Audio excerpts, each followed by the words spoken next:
sa mga matatanda sa Maynila. So they should know.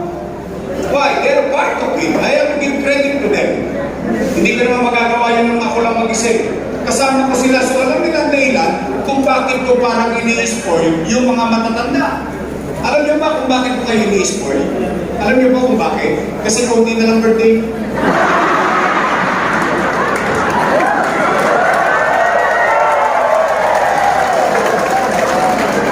Bakit pagkakit kayo pinag-uusapan, kinakabahan kayo? Kayo magkala yan!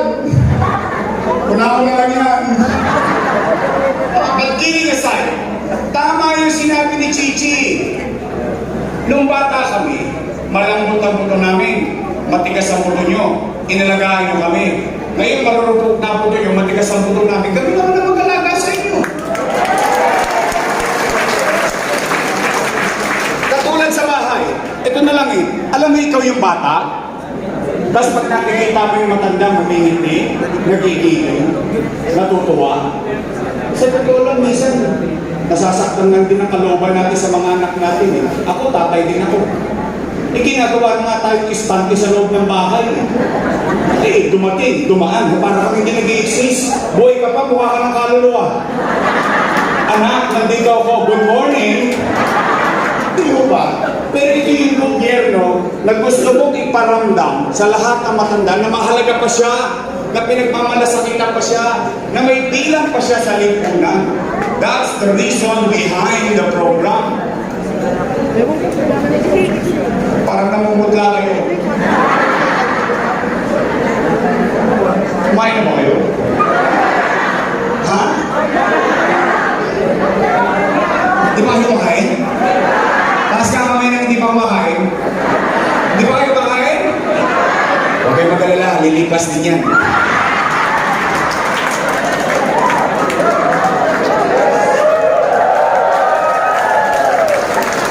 Sige, Nay, Tay, maalala ko, umuwi kayo ng busog ng pag-asa. Sa pag-asa man lang, mabusog kayo ngayong araw na ito. Sabihin ninyo sa inyong mga anak, pamilya at kaanak, may awa ang Diyos. Sa tulong ninyo, nakabalik tayo, ipabalik ko ang lahat ng nawala sa senior citizen.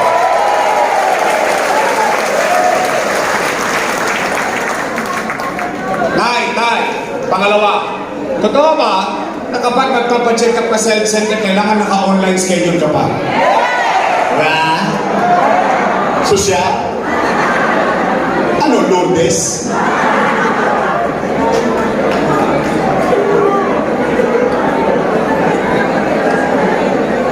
It doesn't make sense. Tay, diba nagre-real talk tayo? I have to give where credit is due. Noong panahon ko, at hindi ko lang panahon, pati panahon ng sinundan ko, si Era, si Alfredo Lim, si Lito Atienza, si Mel Lopez, si Bagachin, si Villegas, si Lacson, lahat ng sinundan kong mayor, magpasa hanggang akin, ang tao bayan kapag pupunta sa health center, 1-2 sawa. Anytime na gusto niya magpa-check up, pwede siyang pumunta sa health center. Tama, mali? Why change it? Rito. Nay, Tay, diyan yung mahalata na ang leader, hindi niya nauunawaan ang kanyang nasasakupan. Bakit? Ba't ko nasabi yan? Nay, pasensya ka na, ikaw ang nasa harapan. Anong pangalan po ninyo?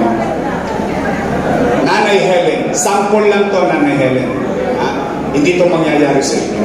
Just for the sake of conversation. Halimbawa, si Nanay Helen, isang araw, hinahapo.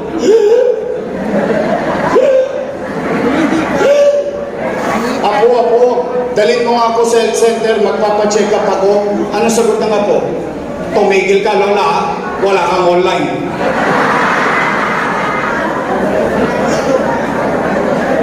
Ano nangyari kay Nanay Helen? Paalam na. sense eh. Tay. You know, yan ang problema dyan sa online. Bakit? Una, anong kailangan mo sa online? Cellphone. Libre ba cellphone? Tosgas pa. Pangalawa, anong kailangan mo? Load. Libre ba load? Tosgas ka. Pangatlo, at higit sa lahat, hindi ka marunong mag-online.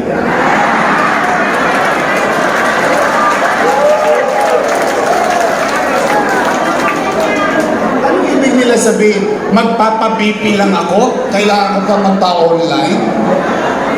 Kaya ang pinakamasakit na sitwasyon mangyayari sa'yo sa ganung sistema, ito bahay mo. Eh, di ba ang health center nasa komunidad? Ito bahay mo, katabi mo health center. Isang kembot ka lang, magpapabipi ka, kailangan naka-schedule ka pa. Doesn't make sense. Onay, para madali ang usapan, pag-asang iuwi ninyo, liawan Diyos, sa tulong ninyo, nakabalik tayo. Una kong ibabalik, yung bakuna laban sa pneumonia. Naalala niyo yan? Nagpapabakuna ako sa pneumonia sa flu sa health center. Babalik ko yung vitamin C ng matanda at vitamin C ng bata. Ibabalik ko ang metformin, losartan, calcium block sa health center. Ibabalik ko yung bakuna para sa sanggol.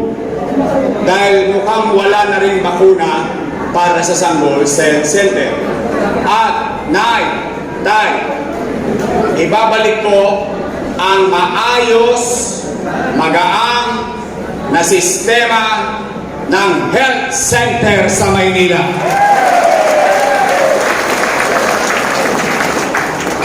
Pangatlo, pero kayo sasagot nito. Kasi pag sa akin ang galing ito, bias. Nangako ko sa inyo, walang siraan. Kaya kayo ang tatanungin ko. Kung napapansin nyo ba, yung napapansin ko din. Tay, mga lolo ko, mga lola ko, napapansin nyo ba parang dumudugyot ulit ang Maynila?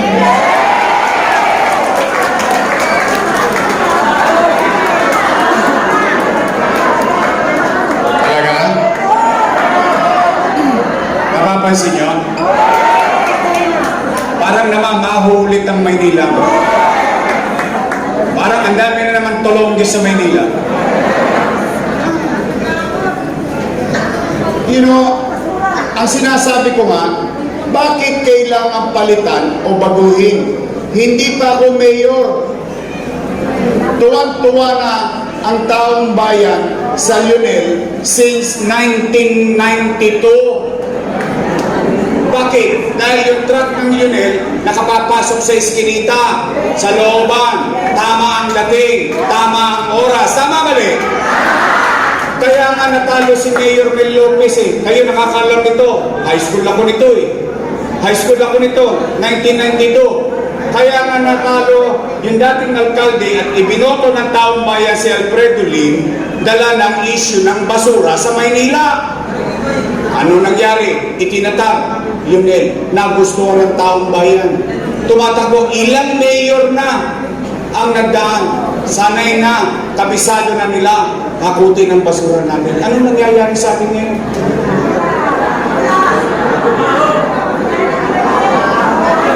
Kaya nga talaga, bakit kailangan mag-uwi? Itutuloy nyo na lang eh.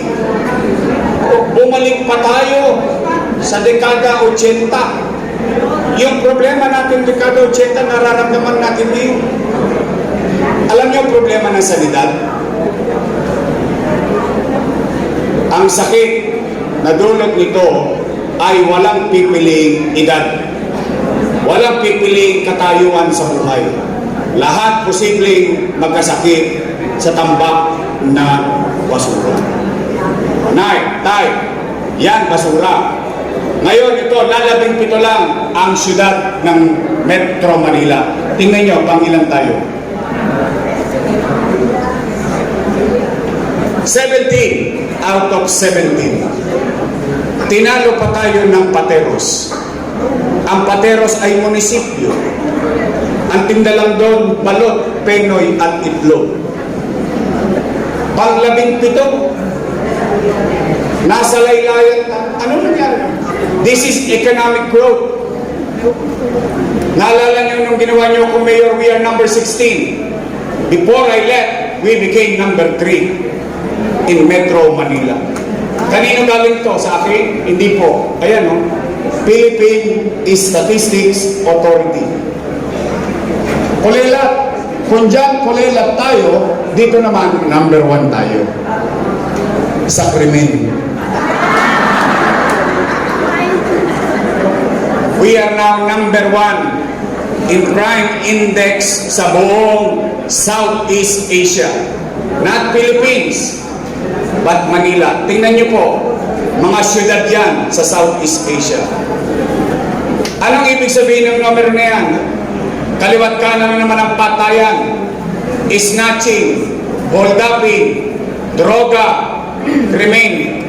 Nawala na yan eh. Naalala niyo nung araw, kahit nung panahon ko, may gobyerno sa umaga, sa tanghali, sa gabi, hanggang madaling araw, may gobyerno sa lungsod ng Maynila. Naalala niyo ba nung panahon ko, na ang gobyerno ay mabilis kumilos? Tanong, nami-miss niyo na ba ang gobyernong mabilis kumilos? Gusto nyo ba magkaroon ulit ng gobyerno 24 oras sa lungsod ng Maynila? Tay, help me make Manila great again. Pangapat at panghuli, para